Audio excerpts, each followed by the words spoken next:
প্ৰিয় দৰ্শকসকল আমি পৰিৱেশ দেখুৱাই আছিলোঁ গড় ভাঙাৰ কাৰণ কালি সন্ধিয়াৰ ভাগত যি বিধ্বংসী ধুমুহা আৰু প্ৰবল বৃষ্টিপাত হৈছিলে সমান্তৰালভাৱে শিলাবৃষ্টি সেই সময়ছোৱাত এই গড় ভঙা অঞ্চলৰ যিটো পৰিৱেশ নিশাৰ ভাগৰ সেয়া ইতিমধ্যে আপোনালোকে প্ৰতিদিন টাইমত দেখিছে কিন্তু দিনৰ ভাগত আজিৰ তাৰিখত কি পৰিৱেশত আছে সেয়া চাবৰ বাবে আমি প্ৰতিদিন টাইমৰ টীম ইয়ালৈ যিহেতু আহিছিলোঁ আৰু যথেষ্ট এক বিপদসংকুল যাত্ৰা বুলি ক'ব লাগিব কাৰণ যিটো পথৰ অৱস্থা সেয়াও আপোনালোকে ইতিমধ্যে দেখিছে দৃশ্যসমূহ আৰু বৰ্তমান আমি উপস্থিত আছোঁ জালুক ফাৰ্মত আৰু মোৰ পাছফালে যদি আপোনালোকে প্ৰত্যক্ষ কৰে এখন ৱেগেনাৰ বাহন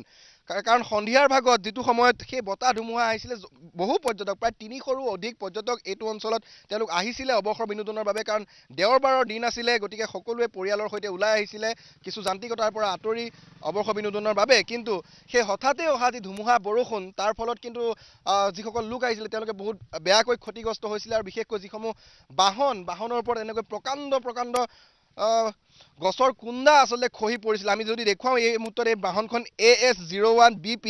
3807 এইটো নম্বৰ এখন ৱেগনাৰ বাহন আৰু আপোনালোকে যদি চাই একেবাৰে সন্মুখৰ অংশত কথমপি আচলতে প্ৰাণ ৰক্ষা পৰিছে চালক আৰু সন্মুখৰ চিটত যিগৰাকী বহি আছিলে তেওঁলোকৰ কাৰণ আপোনালোকে যদি চাই একেবাৰে সন্মুখত বনেটত এই প্ৰকাণ্ড কাঠৰ কন্দাটো পৰিছে আৰু তাৰ পাছৰ পৰিৱেশখিনি ইতিমধ্যে আপোনালোকে গম পাইছে আৰু SDRF আৰু NDRF সমান্তৰালভাৱে অসম আৰক্ষী আৰু বন আৰক্ষী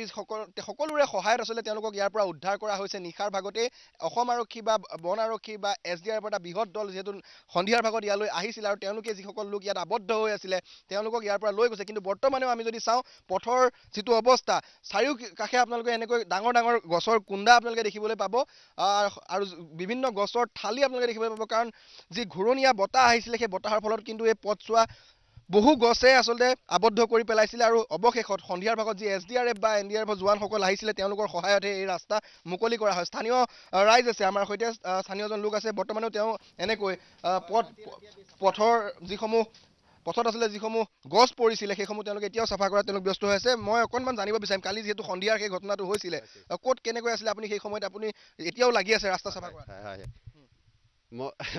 মইতো ক'ব নাজানিছোঁ মই কালি গুৰু চাৰি আছিলোঁ হা গাই চাৰি থাকোঁতে সেনেকুৱা হ'ল তৎক্ষণতে হাৱাটো আহি কেনে একদম তাৰপিছত লাহে কৰি পাথৰ পৰিছে দেই ফাৰ্ষ্টত পাথৰ পৰি কেনে তাৰপিছত পাথৰ পৰাৰ পিছত হাৱা আহিলা একদম ধুমুহা একেবাৰে আন্ধাৰ হৈ গ'ল তাৰপিছত আহি কেনে তাৰপিছত আৰে মইতো একো হোৱা নাই বুলি ভাবিছিলোঁ আহোঁতে ৰাস্তাত একদম গাড়ী কোম্পাই কি গাছে হেঁচাইছে কিবা এনেকৈ হাৱাই ভাঙাই দিছে ক'ত বাঁহৰ চোপা উগুলি দিছে একদম ভাঙাই দিছে বাঁহকেইটা একদম পাহাৰে মইতো ৰাতি হৈ গ'ল চাফা কৰোঁতে গাড়ীৰ লগত গায়ে মানুহে একেলগে একদম চাফা কৰা 40-50জন মানুহ চাফা কৰা ৰাতি টোপনি নাই আমাৰ কিমানখনমান গাড়ী এনেকৈ হেৰি পৰিছে গছ পৰিছে এই ডাঙৰে গাছ পৰিছে তাতে আগতে আৰু আগলৈ আগত আছে হয় এখন আছে আগত আপোনালোকৰ নিশ্চয় ৰাতি যথেষ্ট অসুবিধা হৈছে একেবাৰে অসুবিধা নাই অসুবিধাই মই বেয়া লাগিছে মানুহকেইটা দেখা পাই কেনে ইমান দুৰ্ভৱ মানুহ এনে পিকনিক খাব আহিছিল ৰবিবাৰ দিন বুলি তাৰপিছত বেয়া লাগি গ'ল মোৰ আৰু থকা জেগা নাই মই ঘৰত যাওঁতে আৰু মোৰ চকু পানী ওলাই গ'ল ঘৰে নাই চব উৰাই দিলা উৰাই লৈ গ'ল ভাকৰি ঘৰো নাই ধানকেইটা চব ভিজি ল'ৰাটো ঢাকিছে কোনোমতে প্লাষ্টিকৰ লগত বাহিৰৰ আৰু একদম কেনেকৈ থকা কৰিলে উপায় নাই আৰু এনেকৈ বাহিৰতে তিৰপাল টানি কেনে